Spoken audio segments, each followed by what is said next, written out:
So, how to fix Instagram cold and refresh feed problem? Hello guys, welcome to this new video.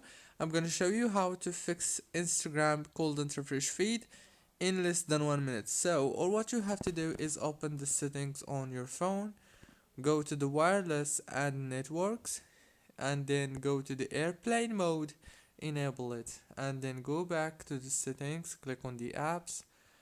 Go to the apps manager page. Right here on this page you will find all the apps that you have on your phone. Search for Instagram, click on it. This is the app information page. All what you have to do here is very simple.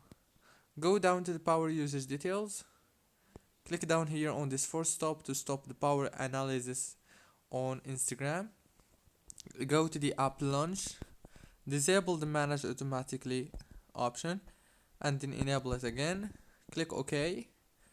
Now uh, click on this force stop option and then go back to the settings and disable the airplane mode. That's it guys, don't forget to like and subscribe.